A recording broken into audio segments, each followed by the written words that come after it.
आज 6 दिवसांचा पाहुणचार घेतल्यानंतर, भक्तांकडून सेवा, लाड करून घेतल्यानंतर बाप्पा त्यांच्या घरी जायला निघाले. बाप्पांच्या येण्याचा जेवढा आनंद होतो ना, तेवढंच वाईट वाटतं की बाप्पा जेव्हा घरातून बाहेर पडून जातो. कारण तो जसा बाहेर पडून जातो, तसं अख्खं घर आणि सोबतच मखरसुद्धा रिकामं होतं. आज बाप्पाचं विसर्जन आहे आणि बाप्पाच्या विसर्जनासाठी सगळेजण त्याला मखरातून बाहेर काढतायत. यंदा बाप्पाची मूर्ती थोडीशी जड होती, तर त्यामुळे वेदू पण मदत करतोय पप्पांना आणि काकांना.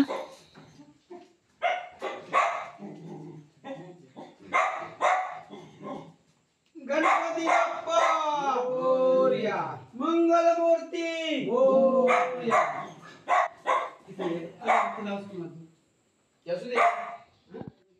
गणपती बाप्पाला मखरातून खाली घेतल्यानंतर सगळ्यांनी मिळून जाप केला.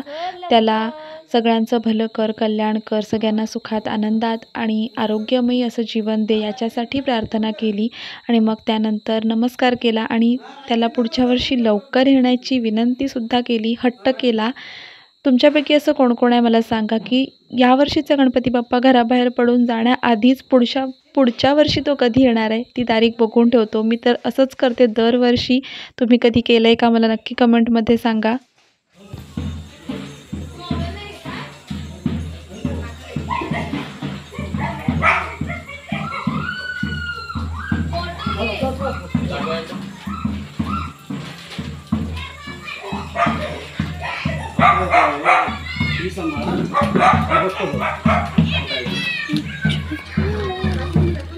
डीजे डॉल्बीच्या या दुनियेत कोकणातले गणपती बाप्पा आजही ढोल ताशांच्या गजरात आणि भजनाच्या सुरात विसर्जित होतात.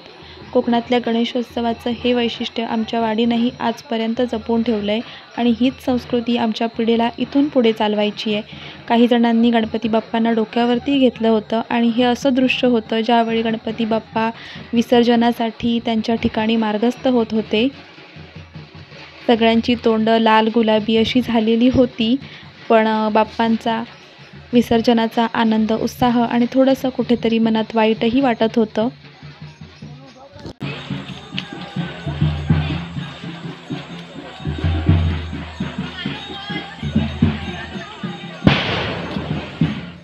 मंडळी, हीच ती जागा आहे जिथे आपले गणपती बाप्पा आज विसर्जित होणार आहेत. आमच्या घरापासून थोडंसं खाली आल्यावर काही अंतरावरच ही जागा आहे, ज्याला आम्ही कातळी असं म्हणतो. काही वर्षांपूर्वी ते छोटासा बंधारासुद्धा बांधलेला होता, पण वेळेवर दुरुस्ती न झाल्यामुळे तो तुटून मुटून वाहून गेला आहे. आपल्या गणपती बाप्पांना सगळ्यांनी इथे विराजमान केलं आहे आणि यंदाही अशी सजावट केलेली होती गणपती बाप्पांच्या विसर्जनाची. आणि गणपती बाप्पांना जिथे ठेवलं आहे तिथे वरती ताडपत्रीसुद्धा घातलेली होती, कारण तुम्ही आधीच्या व्हिडिओमध्ये पाहिला असाल तर त्या दिवशी सकाळी खूप जास्त पाऊस पडला होता.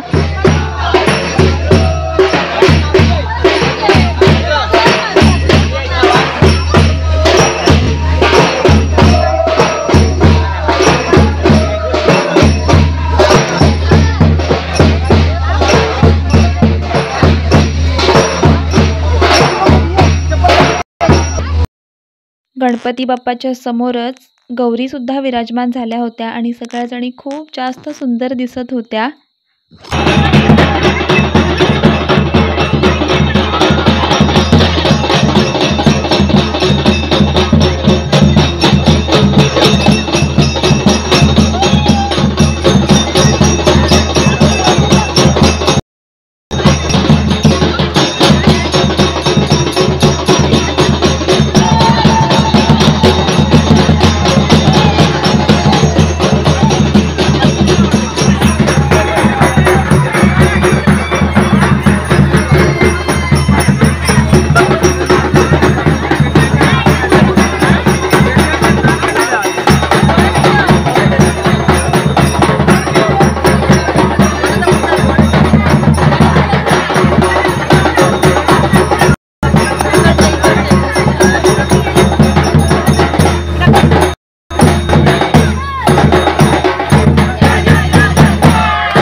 गणपती बाप्पा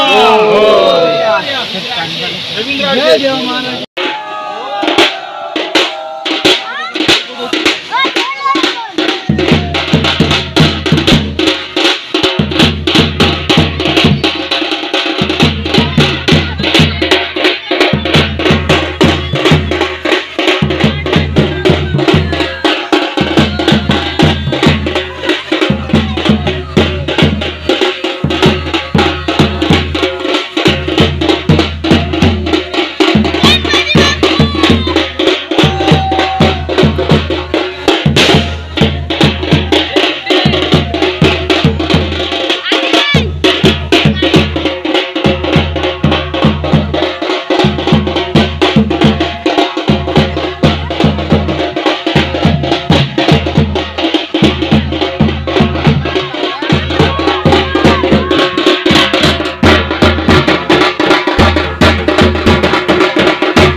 मंडळी, आपला गणपती बाप्पा पाण्यामध्ये ज्या ठिकाणी विराजमान झालेला आहे त्या ठिकाणची थोडीशी माती, रेती, खडे जे काही हाताला लागेल ते गणपती बाप्पाच्या पाटावरून घरी आणण्याची पद्धत आमच्याकडे आहे.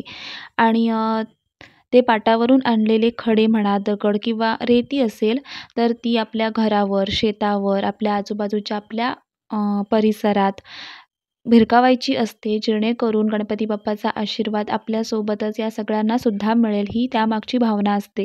तुमच्याकडे अशी कोणती पद्धत आहे का, हे मला कमेंटमध्ये नक्की सांगा.